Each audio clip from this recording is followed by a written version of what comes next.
Hello and welcome to video series जहां आज हम डिस्कस करेंगे एमपीपीएससी प्रीलिम्स के इंपॉर्टेंट क्वेश्चंस, स्पेसिफिकली यूनिट 7 के दो topic important scientific research institutions, satellite and space technology से।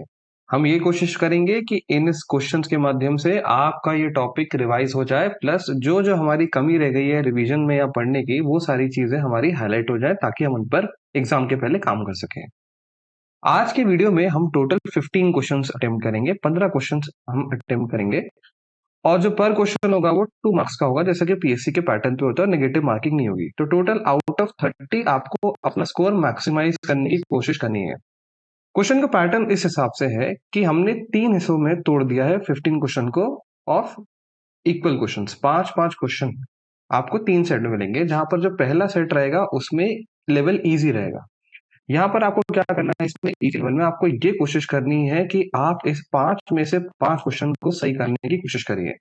यहाँ पर हमारी गलती नहीं होनी चाहिए।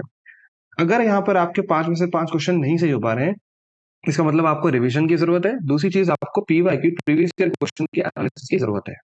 सेकेंड जो सेट रहेगा उसमें मॉडरेट लेवल के क्वेश्चन आएंगे। यहाँ पर भी आप कोशिश करिए 5 में से 5 लाने की, 5 में से 5 सही करने की, स्कोर अपना 10 आउट ऑफ 10 लाने की कोशिश करेगा।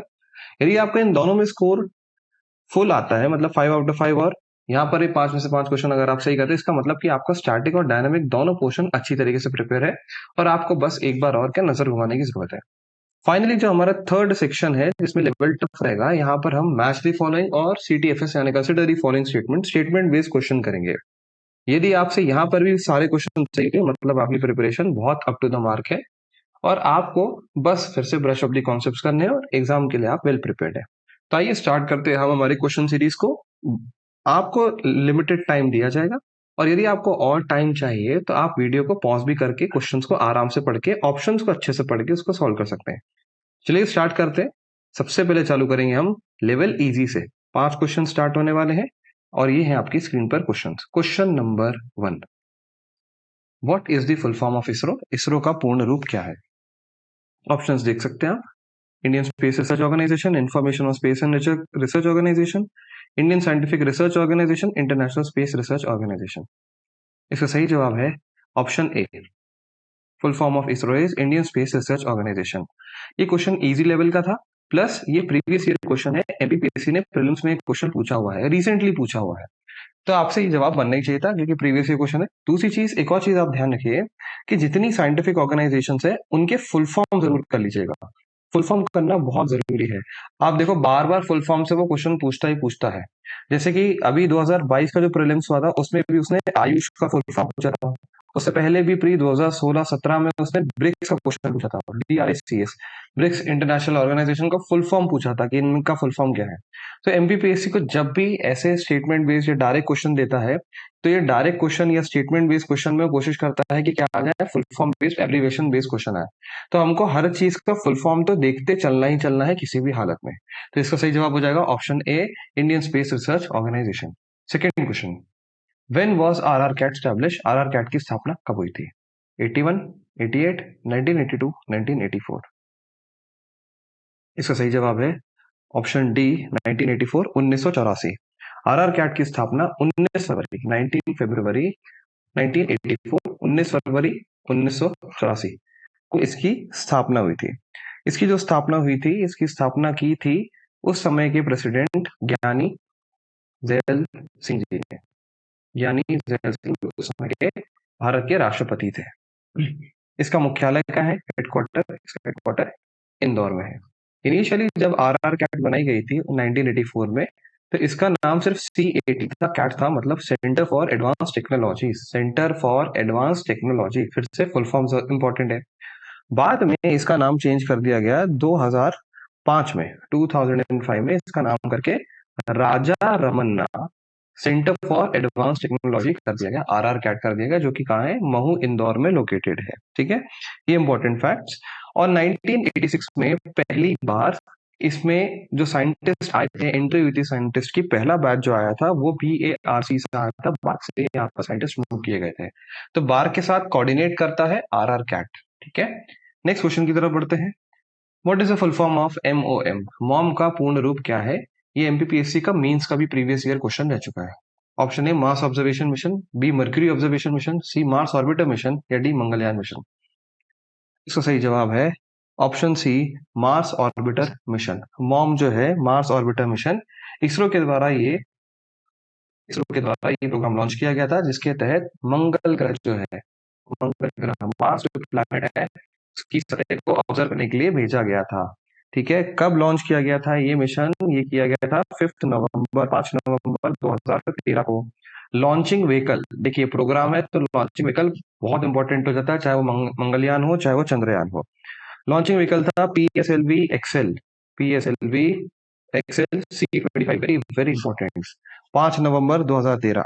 और ये जो मिशन हो, मिशन ऑलरेडी एंड हो चुका है, इसकी ड्यूरेशन खत्म हो चुका है अप्रैल 2022 में। मंगलयान मिशन करने के लिए जब मंगलयान मिशन पूरा हुआ था तो इंडिया 4th कंट्री बना था in the world. India became the 4th country in the world to successfully placed a satellite into the Mars orbit, है ना। मार्शियन ऑर्बिट में भारत सक्सेसफुली ने उसने मॉम मिशन को, मंगलयान मिशन को सक्सेसफुली उसके ऑर्बिट में प्लेस कर दिया गया था।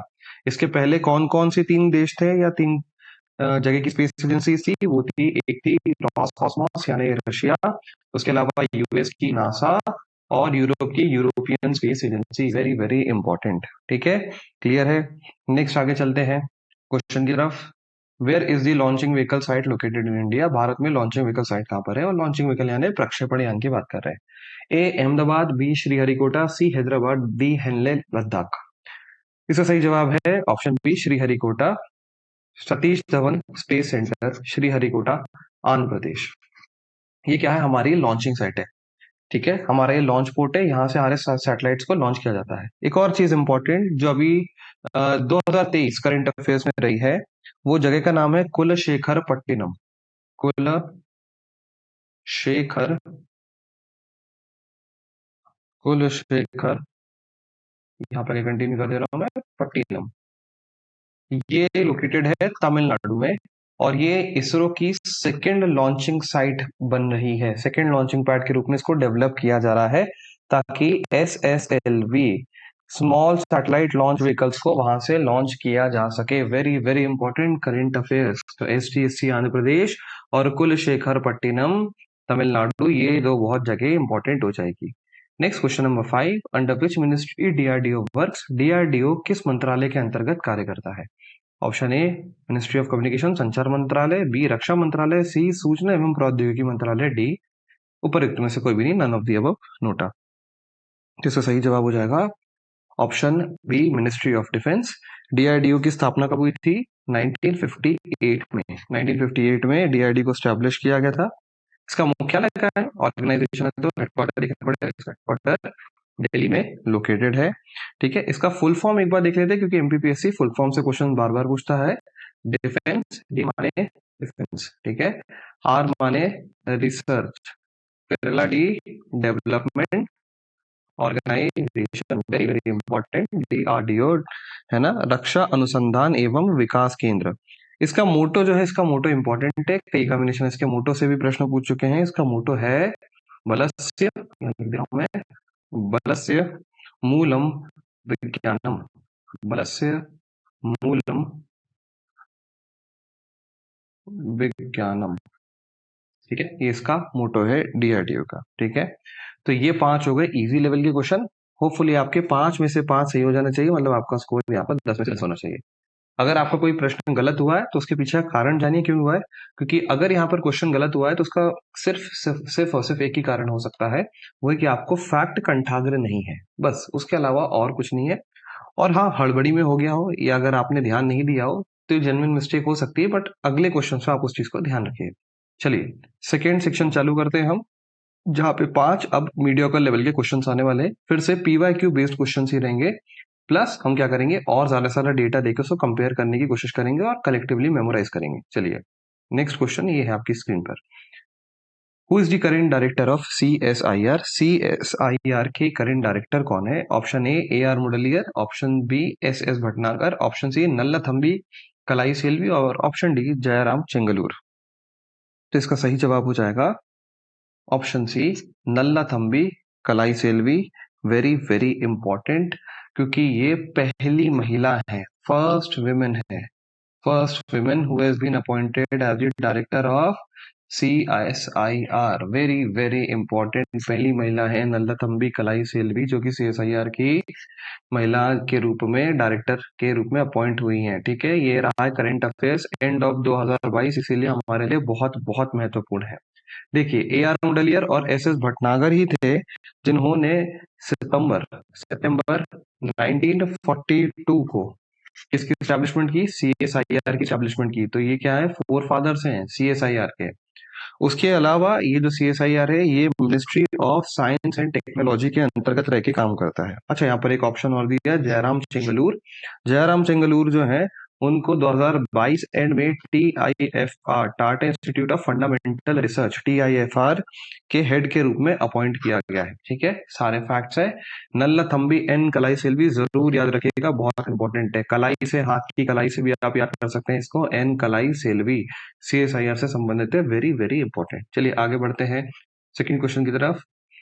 Father of Indian space programme है, फिर से MPPSC PYQ, मेरे ख्याल से 2021 का PYQ है, previous year question. Father of Indian space programme is doctor APJ Abdul Kalam, Vikram Sarabhai, Satish Dhawan, none of the above. Question तो वैसे टफ ज्यादा नहीं है, इसका सही जवाब हो जाएगा ऑप्शन बी, विक्रम साराभाई।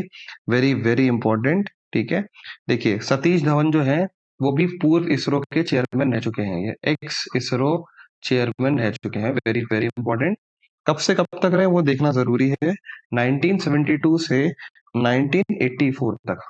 बाद में जब इनकी मृत्यु हो गई थी 2002 में, तो इन्हीं की मेमोरी में जो हमारा श्री हरिकोटा रेंज जो थी शार, उसका नाम परिवर्तित करके क्या कर दिया गया था, SDSC Satish Dhawan space centre, जहां से हमारा क्या Shri Harikota launching vehicle site है, जहां भी हमने जस्ट ऊपर ही देखा था, अभी वो क्वेश्चन में है ना, पहले हमने जस्ट अभी देखा था। तो ठीक है, इसका सही जवाब क्या हो जाएगा, डॉक्टर विक्रम साराभाई। APJ अब्दुल कलाम को मिसाइल मैन ऑफ इंडिया बोला जाता है, इनको मिसाइल मैन ऑफ इंडिया बोला जाता है। और इनके द्वारा जो इनका सबसे मेन कंट्रीब्यूशन था वो था integrated guided missile development programme, जिसके तहत पृथ्वी, अग्नि, आकाश, त्रिशूल, नाग, ये 5 मिसाइल्स को डेवलप किया गया है। ये जो integrated guided missile development programme है ये 1982 से 83 में चालू किया गया था, वेरी वेरी इंपॉर्टेंट। ठीक है, नेक्स्ट क्वेश्चन की तरफ बढ़ते हैं हम। In which year the first geostationary satellite was launched by ISRO.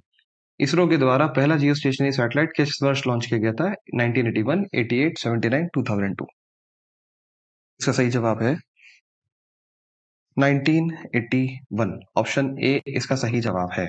सबसे पहला जियो स्टेशनरी लॉन्च जो लॉन्च किया गया था वो था एप्पल, वो था एप्पल, जो कि इसरो के द्वारा डेवलप किया गया था। बट ये इसरो के द्वारा उसके लॉन्च व्हीकल से लॉन्च नहीं किया गया था, इसके लिए गए थे हम यूरोपियन स्पेस एजेंसी के पास। यूरोपियन स्पेस एजेंसी का जो लॉन्च व्हीकल था उसका नाम था अरेन, उसका नाम था अरेन लॉन्च व्हीकल। ये अरेन लॉन्च व्हीकल ने कुरू आइलैंड से, कुरू से इसको लॉन्च किया था। तो वेरी वेरी इंपॉर्टेंट है, जो सबसे पहला जियो स्टेशनरी सैटेलाइट इसरो के द्वारा डेवलप किया गया था वो था एप्पल, याद रखिएगा, बहुत बहुत इंपॉर्टेंट। हालांकि जियो स्टेशनरी सैटेलाइट जो है, जिसको हम जीसैट भी कहते हैं, जीसैट की सीरीज इसरो ने बाद में चालू करी थी। जैसे कि GSAT-1, सबसे पहले GSAT-1 लॉन्च किया गया था 2001 में।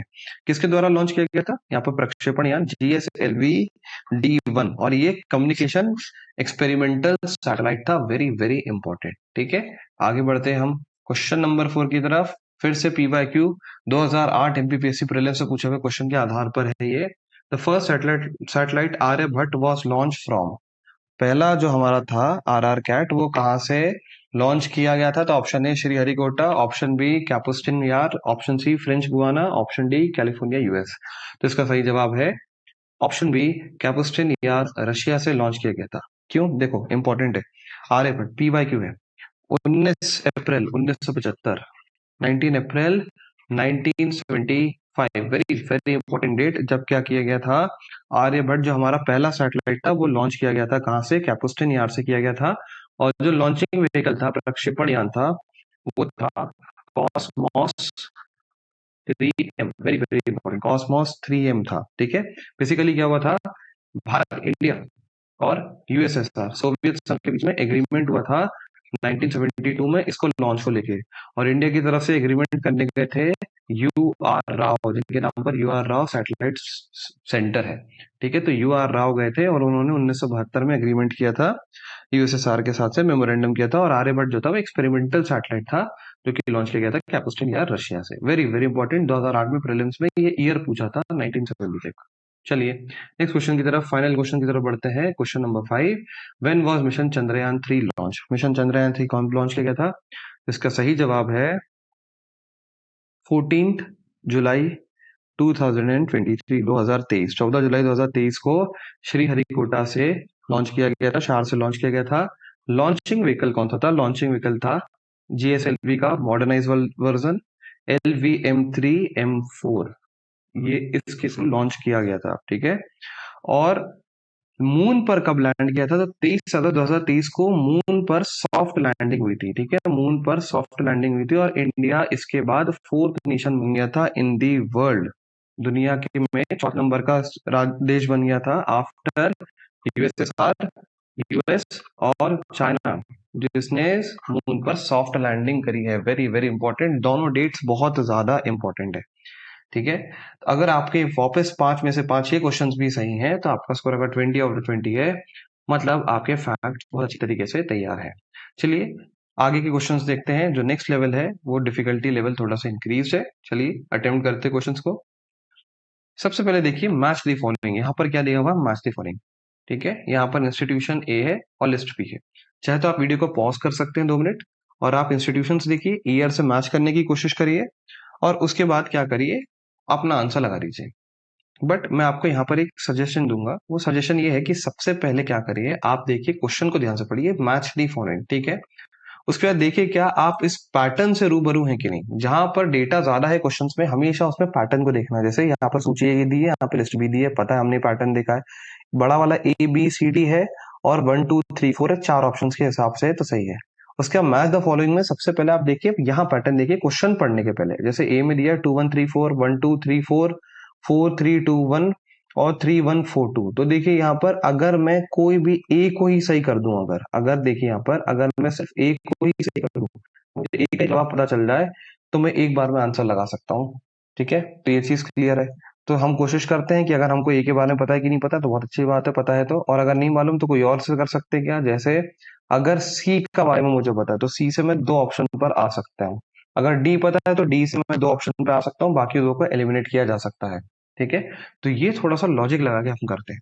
तो जैसे यहाँ पे तो फैक्चुअली सीधा का सीधा एलपीएससी जो पुराना था, जिसका हेडक्वार्टर कहाँ है? तिरुवनंतपुरम। कहाँ पर है? तिरुवनंतपुरम इसका क्या है? हेडक्वार्टर्स है। जिसका पुराना नाम भी TERLS था। ठीक है, खैर वो तो VSSC भी निकल के आ जाएगा। तो एलपीएससी का जो है वो है 1985 में इसकी स्टैब्लिशमेंट हुई थी। विक्रम साराभाई स्पेस सेंटर जो कि TERLS Thumba equatorial rocket launch station के नाम से जाना जाता था, ये 1962-63 में स्टैब्लिश हुआ था। Very very important. ठीक है, और 1963 में नाइकी अपाचे, 1963 में ही इसने नाइकी अपाचे जो कि टेस्ट किया था, नाइकी अपाचे को टेस्ट किया था। ठीक है, 1962-63 दोनों ये लिख देता हूँ मैं यहाँ पे। ठीक है, 1962 में TERLS बना था, 63 में पहली बार इसने ऑपरेशनलाइज हुआ था और टेस्ट किया था इसने। ठीक है, अगला है Antrix 1992। Very very important. Antrix क्या है? Antrix is the commercial arm. ये क्या है? कमर्शियल आर्म ऑफ इसरो बोला जाता है इसको। Very very important. ये आपसे कुछ पूछ सकते हैं कि निम्नलिखित में से इसको कमर्शियल आर्म ऑफ इसरो बोला जाता है, तो इसका सही जवाब एंट्रिक्स निकल आएगा। 1992 में इसको स्थापित किया गया था। ठीक है, पर बाद में 2008 में इसको मिनी रत्न का स्टेटस दे दिया गया। बहुत ज्यादा इंपॉर्टेंट, मिनी रत्न का इसको स्टेटस दे दिया गया। और फाइनली हमारे पास है SAC स्पेस एप्लीकेशन जो कि 1966 में किया गया था। इसका हेडक्वार्टर बहुत इंपॉर्टेंट है, इसका हेडक्वार्टर क्योंकि साउथ इंडिया में नहीं है, अहमदाबाद में है। वेरी वेरी इंपॉर्टेंट है ना, फिर थोड़ा सा कंफ्यूजिंग रहता है। तो SSC का हेडक्वार्टर है अहमदाबाद में 1966। तो देखिए सिंपल है, इसका सही जवाब हो जाएगा option number B, 1 2 3 4। Next question की तरफ बढ़ते हैं।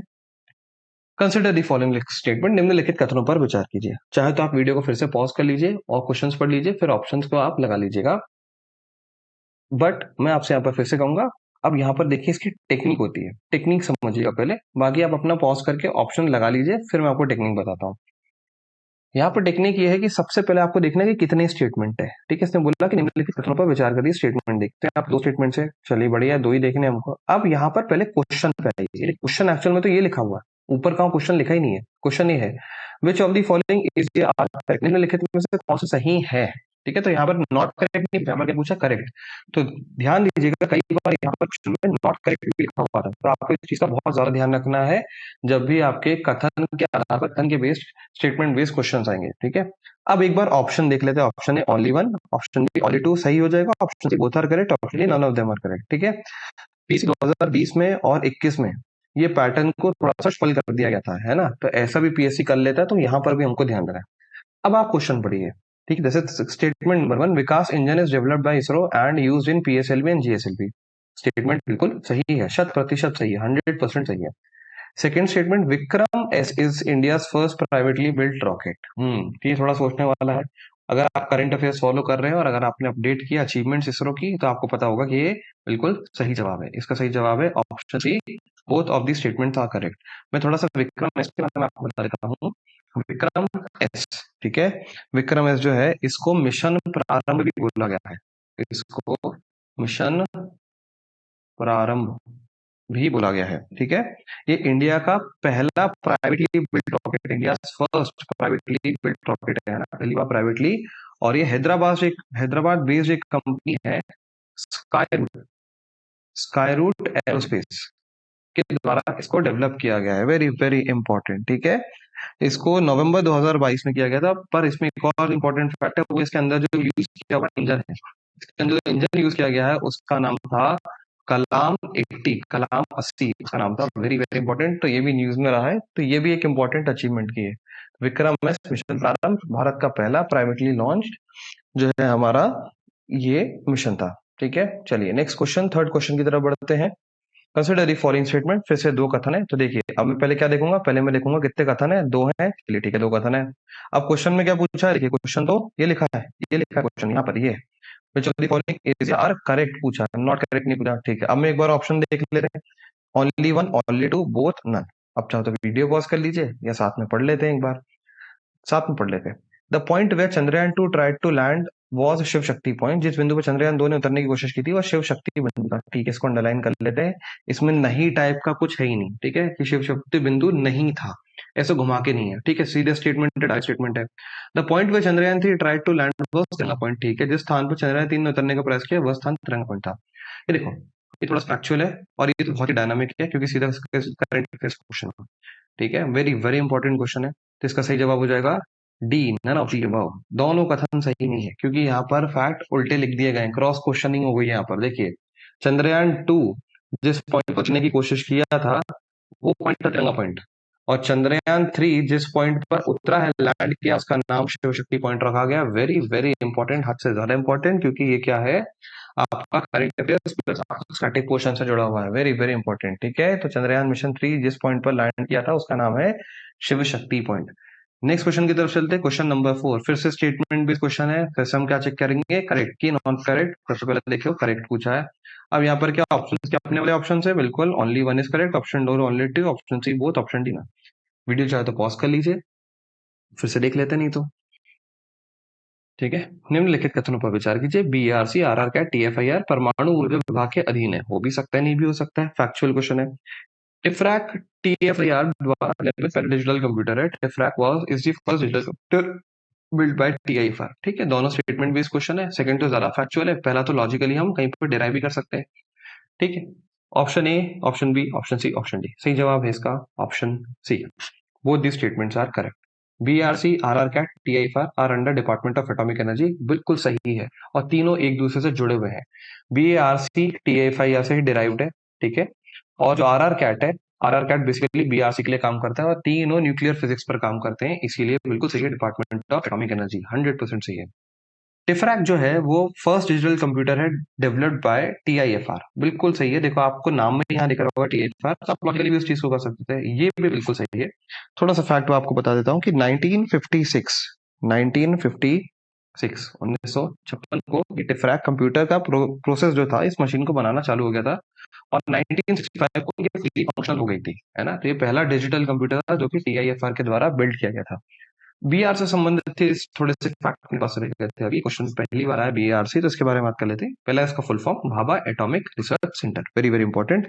Bhabha atomic research centre establish कब हुआ था? 1954 ईयर, वेरी वेरी इंपॉर्टेंट। अगला हेडक्वार्टर पूछता है, हेडक्वार्टर कहाँ पर है? बॉम्बे, मुंबई, मुंबई में इसका हेडक्वार्टर हो गया। बाद में यहीं से तारापुर भी चालू हो जाएगा, ठीक है। और इसके जो फाउंडिंग फादर थे वो थे होमी जहांगीर भाभा। होमी जहांगीर भाभा, जिनको father of nuclear programme in India बोला जाता है। जैसे वहां पर अभी हमने देख लिए father of Indian space programme, missile man of India, तो वैसे ही father of nuclear programme in India Homi Jahangir Bhabha को बोला जाता है। वेरी वेरी इंपॉर्टेंट, ठीक है। तो ये थे बीएआरसी से संबंधित फैक्ट। नेक्स्ट क्वेश्चन की तरफ चलते हैं, क्वेश्चन नंबर 5 और लास्ट क्वेश्चन हमारी आज के वीडियो का।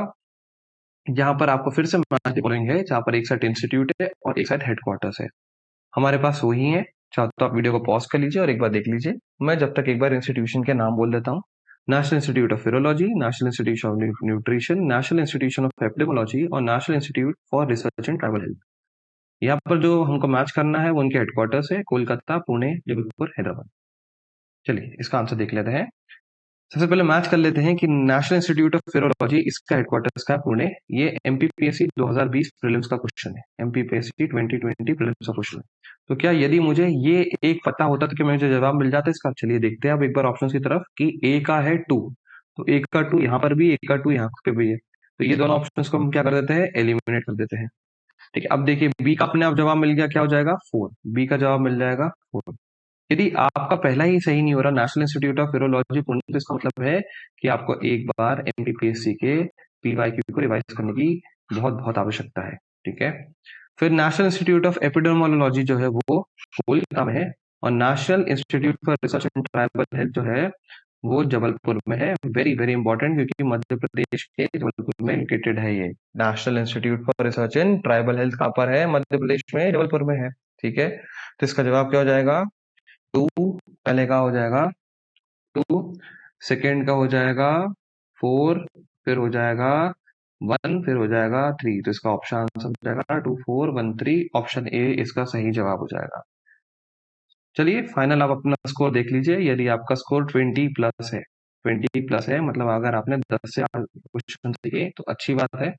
अगर आपका स्कोर 24 26 है तो आपका स्कोर डिसेंट एवरेज है, बहुत अच्छी बात है, आपकी प्रिपरेशन अच्छी है। पर यदि आपका स्कोर 20 से कम है तो आपको रिवीजन की आवश्यकता है। आप रिवाइज करेंगे, चीजें को मेमोराइज करेंगे, न्यूमोनिक्स बनाएंगे, तो आपको बहुत जल्दी चीजें से याद हो जाएंगी। और यदि आपको उसमें भी मदद चाहिए तो आपको लिंक में हमारा कॉन्टैक्ट नंबर मिल जाएगा, प्लस इस टॉपिक से संबंधित वीडियोस की भी लिंक मिल जाएगी, जिनको आप देख सकते हैं। और उसकी मदद से आप करंट को भी अपडेट कर सकते हैं, प्लस अपने फैक्ट्स को भी एक बार चेक कर सकते हैं। और अगर आपने पहले टॉपिक नहीं पढ़ा है तो आपके लिए वो बहुत ज्यादा हेल्पफुल होने वाले हैं। तो वीडियोस भी जरूर देखिएगा और लगातार पढ़ते रहिए, मेहनत करते रहिए, क्योंकि मत भूलिएगा, अगर तुम सूरज की तरह चमकना चाहते हो तो पहले सूरज की तरह चलो। कलाम जी का बहुत फेमस स्टेटमेंट है और बहुत सही बात भी है। तो मेहनत करते रहिए, लगे रहिए, हम और एमसीक्यूज लेके आएंगे आपके लिए। Keep watching, thank you.